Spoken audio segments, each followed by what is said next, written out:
Hello everyone, welcome to study classes. दोस्तों, आज की इस वीडियो के अंदर हम लोग UP triple SC PET exam 2021 के अंदर सामान्य जागरूकता से जो भी प्रश्न पूछे गए थे उनको हम लोग इस वीडियो के अंदर डिस्कस करने वाले हैं। दोस्तों, आपको बता दें, देखिए पिछले साल 2021 के अंदर जो पेट एग्ज़ाम हुआ था वो 2 शिफ्टों के अंदर हुआ था। तो हर शिफ्ट में जो सामान्य जागरूकता का सिलेबस है इससे 10 क्वेश्चन पूछे गए थे। तो टोटल इस वीडियो के अंदर हम लोग 20 क्वेश्चन को डिस्कस करने वाले हैं। अब ये 13 टॉपिक कौन कौन से हैं दोस्तों, यहाँ पर आप देख सकते हैं। इन्हीं 13 टॉपिक से जो ये 10 क्वेश्चन हैं वो संबंधित हैं।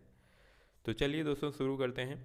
तो यहाँ पर सबसे पहले हम लोग फर्स्ट शिफ्ट के अंदर जो भी क्वेश्चन आए थे उनको सॉल्व करते हैं। तो सबसे पहला क्वेश्चन था, कितने भारतीय राज्य जो हैं ये नेपाल से सीमा साझा करते हैं।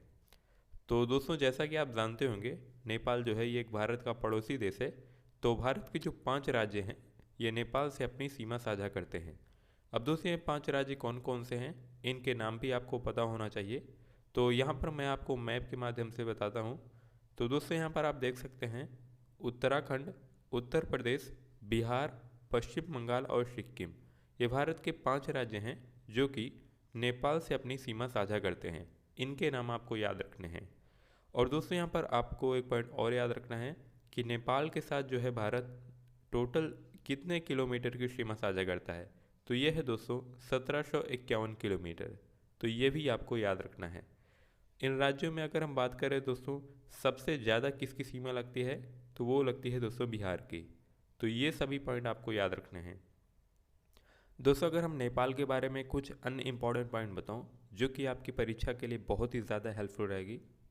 यहाँ पर अगर आप जानते होंगे तो नेपाल की राजधानी काठमांडू है। यहीं पर आप दोस्तों जानते होंगे सार्क का मुख्यालय है, सार्क, है ना। इसके बाद दोस्तों, यहाँ की जो मुद्रा है वो है नेपाली रुपया। ऑफिशियल लैंग्वेज यानी कि जो आधिकारिक भाषा है वो है नेपाली। और नेपाल की दोस्तों जो राजधानी है काठमांडू, यहीं पर एक प्रसिद्ध मंदिर है जिसका नाम है पशुपतिनाथ मंदिर। ठीक है। और दोस्तों, यहीं पर नेपाल के अंदर ही विश्व की जो सबसे ऊंची चोटी है माउंट एवरेस्ट, यहीं पर दोस्तों स्थित है। वहाँ पर इसे लोग सागरमाथा कहते हैं। ठीक है। मारोडी दोस्तों नेपाल का एक लोकप्रिय नृत्य है। और दोस्तों, आप जानते होंगे भारत और नेपाल के बीच में एक एक्सरसाइज होता है यानी कि युद्धाभ्यास होता है, उसका नाम है सूर्य किरण। तो ये सभी ऐसे पॉइंट्स हैं जो कि आपकी परीक्षाओं के अंदर पूछे जा सकते हैं।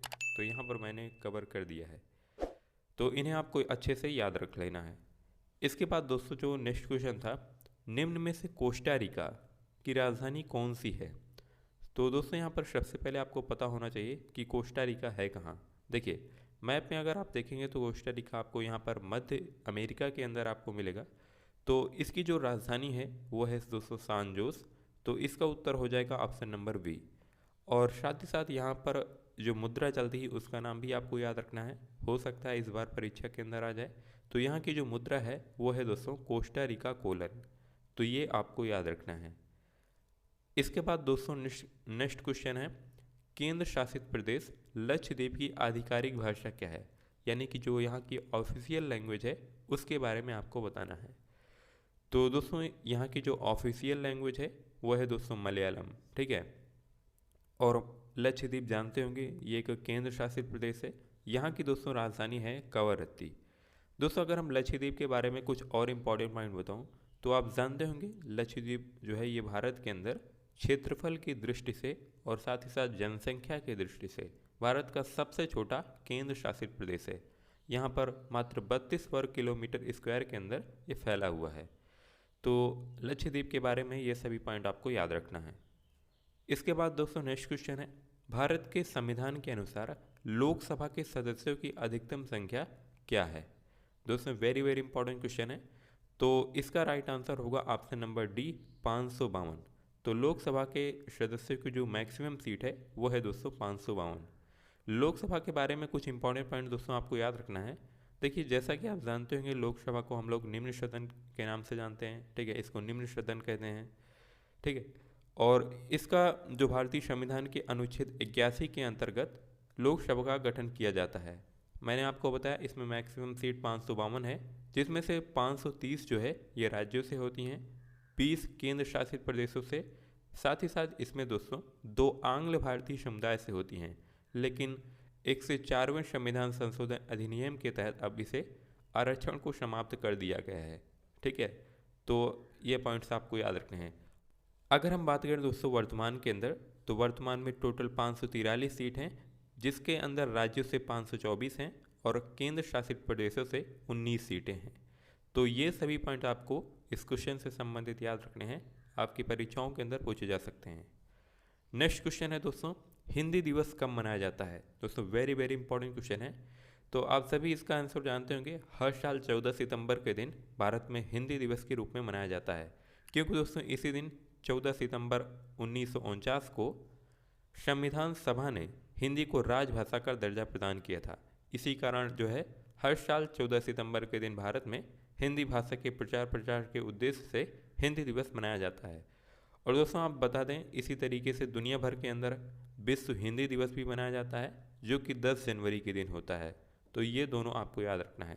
10 सितंबर मैंने आपको बताया हिंदी दिवस, यानी कि आप बोल सकते हैं राष्ट्रीय हिंदी दिवस, ये भारत में केवल मनाया जाता है। साथ ही साथ विश्व हिंदी दिवस, जो कि हर साल 10 जनवरी के दिन मनाया जाता है। तो ये दोनों पॉइंट्स आपको याद रखने हैं। इसके बाद दोस्तों नेक्स्ट क्वेश्चन, ये भी बहुत ही ज़्यादा इंपॉर्टेंट क्वेश्चन है।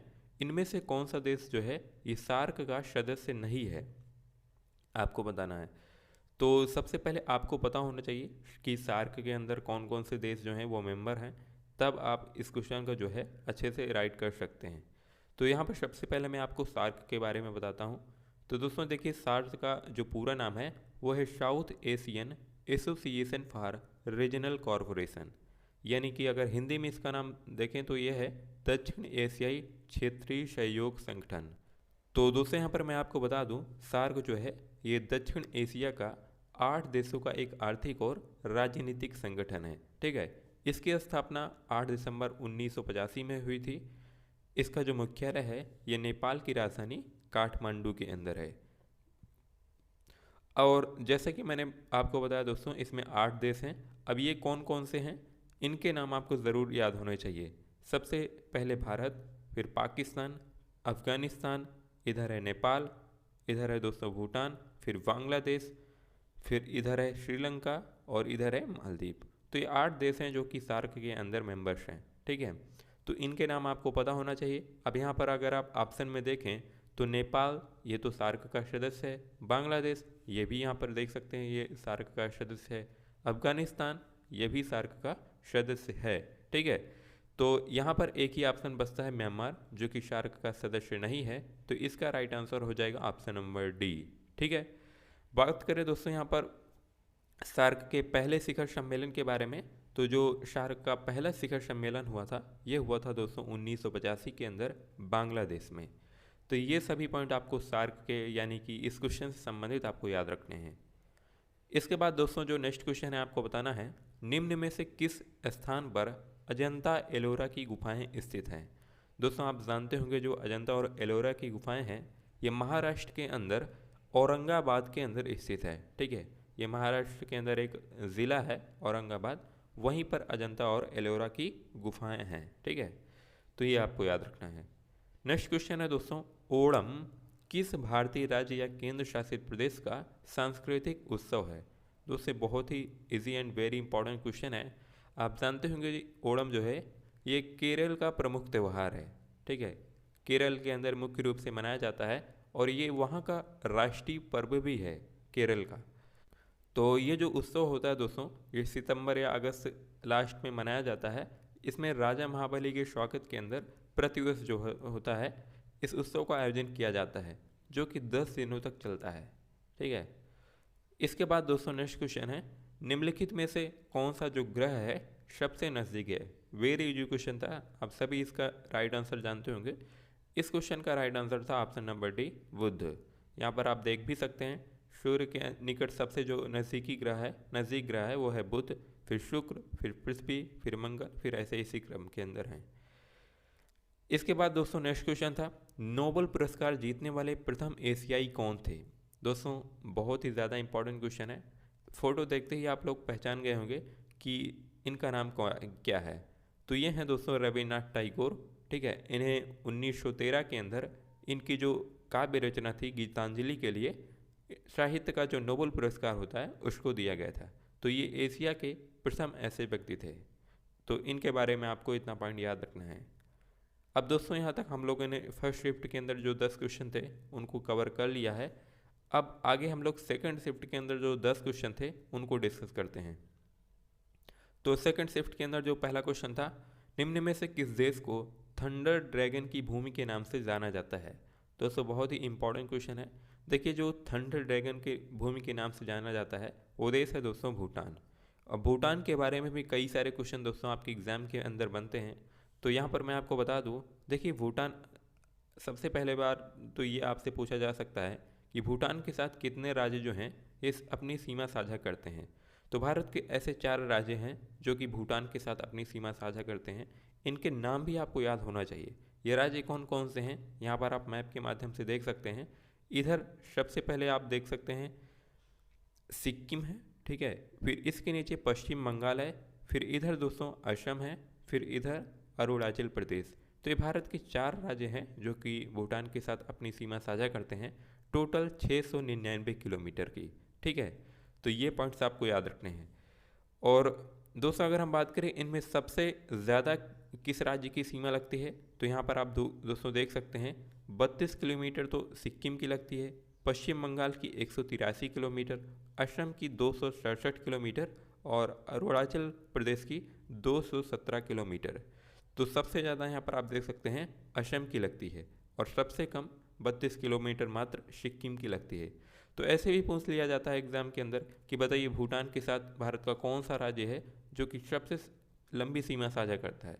तो वहाँ पर आपको पता होना चाहिए कि जो भारत का कौन सा राज्य जो है वो सबसे लंबी सीमा साझा करता है। तो यहाँ पर इस तरीके से आप प्रश्न पूछे जा सकते हैं, तो आपको याद रखने हैं।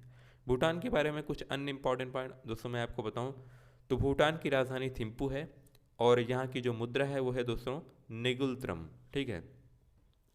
यहाँ पर आप मैप में भी देख सकते हैं थिम्पू, ठीक है, ये भूटान की राजधानी है और ये एक दोस्तों एक लैंड लॉक कंट्री है, ठीक है, यानी कि स्थल विरुद्ध देश है। यहाँ की दोस्तों आधिकारिक भाषा है जोंगखा, ठीक है, आपको याद रखना है। भूटान में दोस्तों राजशाही चलती है और वर्तमान में भूटान के जो राजा हैं उनका नाम है जिंगमे खेसर नामग्याल वांगचुक, ठीक है। भूटान की राजधानी मैंने आपको बताया थिम्पू है और साथ ही साथ यहाँ का सबसे बड़ा शहर भी है। तो मान लीजिए आपसे एग्जाम के अंदर पूछ लिया गया, मान लीजिए आपके एग्जाम के अंदर पूछ लिया गया कि बताइए भूटान के अंदर सबसे बड़ा शहर का नाम क्या है। तो उस समय आपको पता होना चाहिए कि भूटान का सबसे बड़ा शहर और साथ ही साथ भूटान की राजधानी जो है वो थिम्पू है। भूटान को दोस्तों ड्रैगन की भूमि कहा जाता है, यही क्वेश्चन के अंदर पूछा गया था। और यहाँ की द्रंगमेछू या भूटान की सबसे बड़ी नदी है। तो ये सभी पॉइंट्स आपको भूटान के बारे में याद रखने हैं। इसके बाद दोस्तों नेक्स्ट क्वेश्चन है, रियाद किस देश की राजधानी है। तो दोस्तों इस क्वेश्चन का राइट आंसर होगा ऑप्शन नंबर सी, सऊदी अरब। तो रियाद शहर जो है ये सऊदी अरब की राजधानी है, ठीक है। और अगर आपसे यहाँ की मुद्रा पूछे तो यहाँ की जो मुद्रा है दोस्तों वो है सऊदी रियाल। तो ये पॉइंट्स आपको याद रखना है। नेक्स्ट क्वेश्चन है, क्षेत्रफल की दृष्टि से भारत का निम्न में से कौन सा राज्य जो है ये सबसे छोटा है। देखिए दोस्तों इस क्वेश्चन का राइट आंसर होगा ऑप्शन नंबर बी, गोवा। ये भारत के अंदर क्षेत्रफल की दृष्टि से सबसे छोटा राज्य है। अगर मान लीजिए दोस्तों यहाँ पर आपसे पूछता कि क्षेत्रफल की दृष्टि से बताइए भारत का सबसे बड़ा राज्य कौन सा है, तो उस कंडीशन में हो जाता राजस्थान। याद रखना है क्षेत्रफल की दृष्टि से सबसे बड़ा राज्य है राजस्थान। अगर मान लीजिए जनसंख्या के मामले पूछता कि जनसंख्या के दृष्टि से भारत का सबसे बड़ा राज्य कौन सा है, तो उस कंडीशन में हो जाता दोस्तों उत्तर प्रदेश। और सबसे कम जनसंख्या वाला राज्य अगर पूछा तो उस समय हो जाता दोस्तों सिक्किम, ठीक है। तो ये सभी क्वेश्चन जो है आपके एग्जाम के अंदर पूछे जा सकते हैं। और गोवा की राजधानी आप जानते होंगे पणजी है। तो ये सभी पॉइंट्स आपको याद रखने हैं। नेक्स्ट क्वेश्चन है दोस्तों, राज्यसभा में चुने हुए सदस्यों का जो कार्यकाल होता है ये कितने वर्ष का होता है। तो दोस्तों यहाँ पर मैं आपको बता दूं, देखिए राज्यसभा जो होता है एक अस्थायी सदन होता है जो कि कभी भंग नहीं होती है। इसे ऊपरी सदन भी कहा जाता है। तो राज्यसभा के अंदर जो भी मेंबर्स होते हैं उनका जो कार्यकाल होता है दोस्तों वो 6 वर्ष का होता है। ये पॉइंट आपको याद रखना है। नेक्स्ट क्वेश्चन है दोस्तों, विश्व में संयुक्त राष्ट्र दिवस यानी कि यूनाइटेड नेशंस डे कब मनाया जाता है? दोस्तों हर साल दुनिया के अंदर 24 अक्टूबर के दिन संयुक्त राष्ट्र दिवस मनाया जाता है। ठीक है, क्योंकि दोस्तों इसी दिन 24 अक्टूबर 1945 को संयुक्त राष्ट्र संघ जो है इसकी स्थापना हुई थी। इसका जो मुख्यालय है ये यूएसए के न्यूयॉर्क शहर के अंदर है। और वर्तमान में अगर हम बात करें इसमें टोटल सदस्य देश कितने हैं, तो वो हैं दोस्तों 193। जो 193वां देश बना था इसका जो मेंबर है वो है दोस्तों दक्षिण सूडान। तो ये सभी पॉइंट्स आपको एग्जाम के दृष्टि से इम्पोर्टेंट है, आपको याद रखना है। नेक्स्ट क्वेश्चन है दोस्तों, अंतर्राष्ट्रीय न्यायालय कहाँ पर स्थित है? दोस्तों जो अंतर्राष्ट्रीय न्यायालय है ये दोस्तों नीदरलैंड का एक शहर है द हेग, यहाँ पर स्थित है। ठीक है, अंतर्राष्ट्रीय न्यायालय के बारे में अगर मैं आपको बताऊँ कुछ पॉइंट, तो इसके अंदर दोस्तों टोटल 15 जज होते हैं। ठीक है, और इन जजों का जो कार्यकाल होता है वो 9 वर्ष का होता है। तो क्वेश्चन आपके एग्जाम के अंदर पूछा जा सकता है, बताइए अंतर्राष्ट्रीय न्यायालय के अंदर कुल कितने जज होते हैं? तो 15 आपको याद रखना है। पूछ लिया जाता है क्वेश्चन की बताइए जो अंतर्राष्ट्रीय न्यायालय है उनमें जजों का जो कार्यकाल होता है वो कितने वर्ष का होता है, तो उस कंडीशन में 9 हो जाएगा आंसर। तो ऐसे भी क्वेश्चन एग्जाम के अंदर आते हैं, तो ये आपको याद रखना है। नेक्स्ट क्वेश्चन है दोस्तों, विश्व प्रसिद्ध खजुराहो मंदिर जो है, खजुराहो मूर्तिकलाएँ जो हैं ये कहाँ पर स्थित हैं? दोस्तों आपको बता दें ये जो खजुराहो स्मारक हैं ये भारतीय राज्य मध्य प्रदेश के अंदर छतरपुर जिले के अंदर स्थित हैं। ठीक है, मध्य प्रदेश में छतरपुर जिले में, तो ये आपको याद रखना है। इसके बाद दोस्तों नेक्स्ट क्वेश्चन है, प्रसिद्ध नबका लेबारा उत्सव इनमें से किस राज्य से संबद्ध है? तो दोस्तों यहाँ पर आपको याद रखना है कि जो नबका लेबारा जो उत्सव है ये त्यौहार जो है उड़ीसा राज्य के पुरी में हर साल मनाया जाता है। ठीक है, तो इस क्वेश्चन का राइट आंसर हो जाएगा ऑप्शन नंबर डी, उड़ीसा। दोस्तों यहाँ पर आपको बता दें ये जो त्यौहार होता है हिंदू देवताओं जगन्नाथ, बलभद्र, सुभद्रा और सुदर्शन की लकड़ी की मूर्तियों के पुनः निर्माण के लिए मनाया जाता है। ठीक है, तो ये पॉइंट्स आपको याद रखने हैं, ये पुरी के जगन्नाथ मंदिर में होता है। इसके बाद दोस्तों नेक्स्ट क्वेश्चन है, निम्न में से कौन सी एक हरितगृह गैस नहीं है? तो दोस्तों अगर आपको पता होगा हरितगृह गैसेस क्या होती हैं तो आप इस क्वेश्चन का आंसर सही कर सकते हैं। देखिए मैं आपको बताता हूँ ये हरितगृह गैसेस क्या होती हैं। ये दोस्तों ऐसी गैसेस होती हैं जो सूर्य से रिफ्लेक्ट होने वाली जो सनलाइट होती है उसमें जो हीट एनर्जी होती है उनको एब्जॉर्व कर लेती हैं। ठीक है, जिससे फिर होता क्या है, सतह पृथ्वी की जो सतह होती है उसका टेम्परेचर बढ़ने लगता है और इसी कारण दोस्तों ग्रीन हाउस इफेक्ट होता है, जिसको हम लोग ग्लोबल वार्मिंग के नाम से भी जानते हैं। तो ये गैसेस कौन कौन सी होती हैं, यहाँ पर आप देख सकते हैं मीथेन है, नाइट्रस ऑक्साइड है जिसको लाफिंग गैस भी बोलते हैं, कार्बन डाइऑक्साइड है, O3 यानी कि ओजोन है, CFC क्लोरोफ्लोरोकार्बन है और कार्बन मोनोऑक्साइड CO है यानी, और इसके बाद SO2 सल्फर डाइऑक्साइड है। इसके अलावा अन्य भी कई सारी गैसेस होती हैं जो कि ग्रीन हाउस गैसेस के अंदर आती हैं। तो यहाँ पर आप देख सकते हैं दोस्तों मीथेन, कार्बन डाइऑक्साइड और क्लोरोफ्लोरोकार्बन यानी कि CFC, ये तीनों गैस तो हरितगृह गैसेस हैं, लेकिन आपसे क्वेश्चन में पूछा था कि कौन सी एक हरितगृह गैस नहीं है, तो इसका आंसर हो जाएगा ऑप्शन नंबर बी, नाइट्रोजन। ये एक हरितगृह गैस नहीं है। ठीक है, तो ये सभी पॉइंट्स आपको याद रखने हैं इस क्वेश्चन से संबंधित। इसके बाद दोस्तों नेक्स्ट क्वेश्चन है, अर्जुन पुरस्कार किस लिए दिए जाते हैं? दोस्तों आपको बता दें जो अर्जुन पुरस्कार होता है ये भारत के अंदर खिलाड़ियों को दिया जाने वाला एक पुरस्कार है जो कि भारत सरकार द्वारा खेल के क्षेत्र में उत्कृष्ट प्रदर्शन के लिए दिया जाता है। इस पुरस्कार की अगर हम बात करें दोस्तों तो अर्जुन पुरस्कार की शुरुआत 1961 के अंदर हुई थी। तो ये पॉइंट्स आपको इस पुरस्कार से संबंधित याद रखने हैं। तो दोस्तों अभी तक हम लोगों ने फर्स्ट एंड सेकंड शिफ्ट के अंदर जो भी क्वेश्चन आए थे उनको कवर कर लिया है। अब दोस्तों यहाँ पर लास्ट में आप सभी से इसी वीडियो से संबंधित 5 क्वेश्चन है जिनका राइट आंसर आपको नीचे कमेंट बॉक्स के अंदर बताना है। तो दोस्तों ये क्वेश्चन कौन कौन से हैं, यहाँ पर आपको बताना है। पहला, प्रत्येक वर्ष विश्व हिंदी दिवस कब मनाया जाता है? नेपाल की राजधानी क्या है? क्षेत्रफल की दृष्टि से भारत का सबसे बड़ा राज्य कौन सा है? भारत में कुल कितने राज्य और केंद्र शासित प्रदेश हैं? सार्क का मुख्यालय कहाँ पर है? तो इन सभी क्वेश्चन का राइट आंसर जो भी हो आप नीचे कमेंट बॉक्स के अंदर ज़रूर बताइएगा। और दोस्तों आपको ये वीडियो कैसी लगी, इस वीडियो के बारे में आप बताइएगा। साथ ही साथ दोस्तों, अगर आप स्टैटिक जीके के ऊपर कोई अन्य वीडियो चाहते हैं जो कि पेट एग्जाम से संबंधित है, तो आप नीचे कमेंट बॉक्स के अंदर बता सकते हैं। आई होप दोस्तों आपको ये वीडियो पसंद आई होगी। अगर आपको ये वीडियो पसंद आई है तो इस वीडियो को लाइक कर देना। अगर आप इस चैनल पर नए हों तो चैनल को सब्सक्राइब कर देना। So thanks for watching this video. Thank you.